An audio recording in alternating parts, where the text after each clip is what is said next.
Hi, I'm Heather, and 16. Sorry, this is the first time I've done this. uh, I'm doing this so I can at least have a chance to help someone if I can, to show them that there's someone out there that understands them or wants to, I guess. And I've been told that it would help me, but that's not the main point of it. Sorry. And I'm just talking about things that happened to me. Things that I don't really want to admit, but it's probably better if I do. But I don't want to bother anybody with it, so why not give it to someone who wants to hear it, I guess. So, I'm 16, live in Scotland.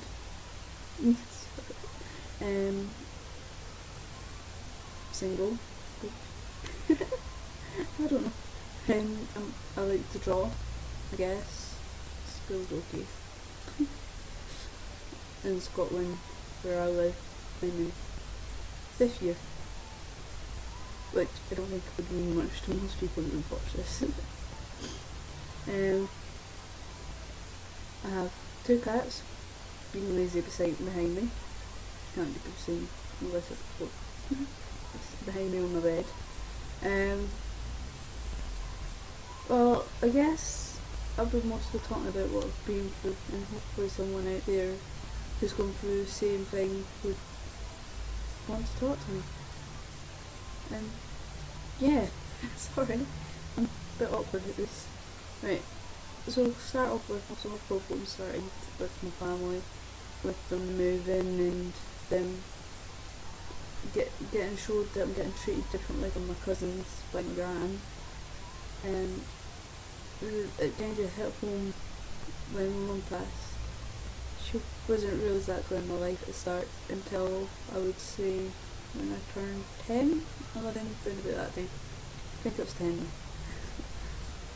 And a year after, when I was 11, about to turn 12, 11 days after Christmas, my mum passed.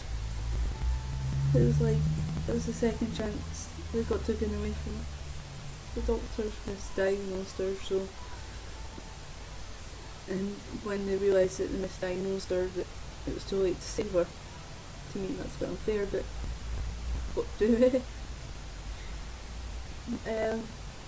Yeah, so I lost my mum, and it was just everything just started falling down, and it's when other things started to arise and become more clearer. I had to grow up a whole lot quicker for my age than I should have, which I've realised I'm more mature than half the people my age. Because my sister moved out, my dad worked a lot, so I had to find out how to do things myself.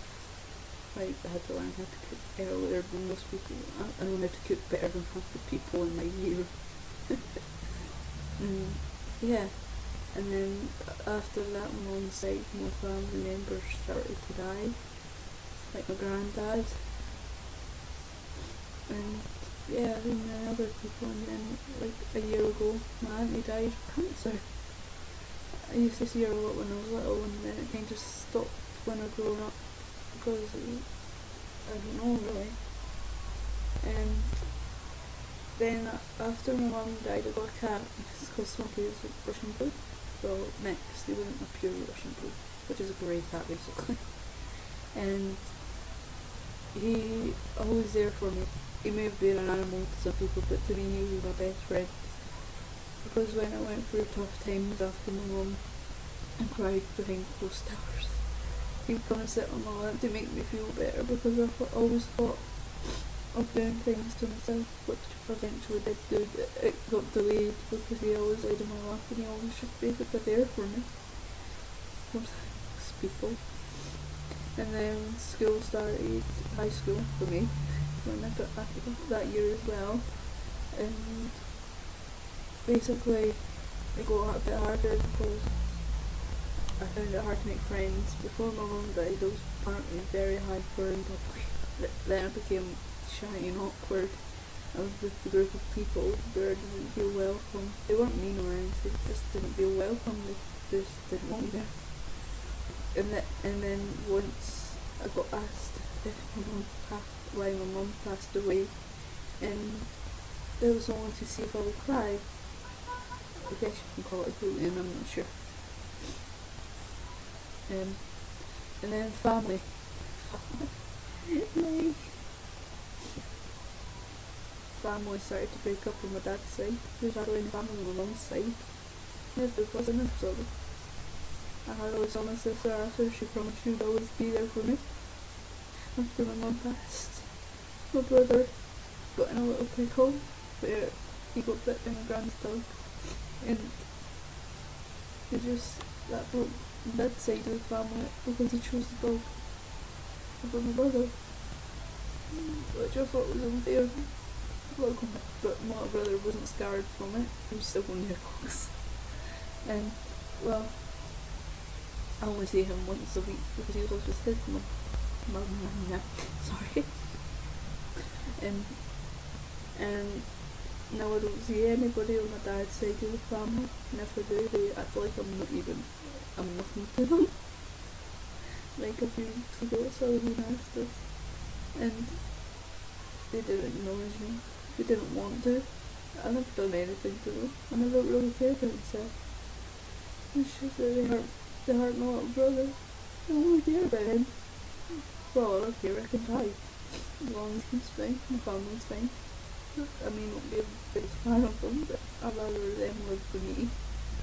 Because to me, everything's my fault. And I don't know. I don't want to cry. Sorry. And just other things started just with my family. And now the problems that I have now, that I possibly have depression, schizophrenia because I hear voices. Woohoo! Sorry, I should laugh at. And also, or it's been more personal, multi personality disorder. That's it.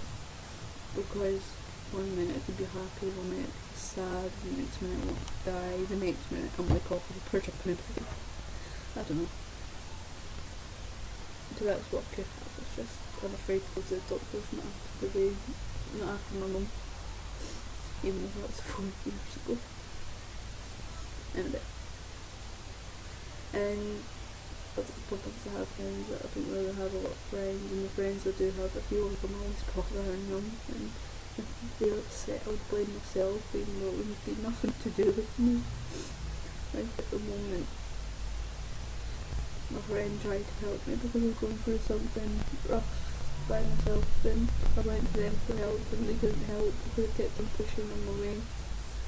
And once I realised what I was doing, I was saying I'm sorry normally, and he was blaming himself, and it wasn't fair. It wasn't fair with him.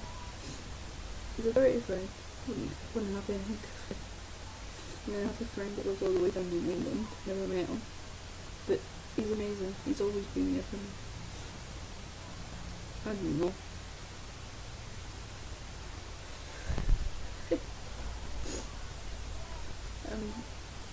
Yeah, family, I don't see them anymore. Friends are harder to have anyone. But the ones I do have, I wouldn't change them for a world. And I don't know. If there's anything anybody wants to elaborate on, wants me to talk about personally, I wouldn't mind. Another thing would be my own self-esteem and confidence. It's right from here. It went. Sorry. And basically, this guy has an interest in me apparently, and he's an amazing man. But I feel like that I don't deserve him. He deserves better. And all the girls that have shot him down are missing out on a great person, basically. And I just don't feel like I'm the lowest of his standards. The lowest you can get. Because I'm not the prettiest flower in the bunch. I'm not skinny. I don't have the prettiest face. And otherwise I don't have the best personality. But yeah, if anybody has anything that they want to ask, want me to talk about, and if there's anyone that wants to talk to me personally, just look down below, because I'll put my pic and I'll put Tumblr on, so anybody that wants to talk to me will be fine, I guess. I don't know what else to say. I guess this is bye.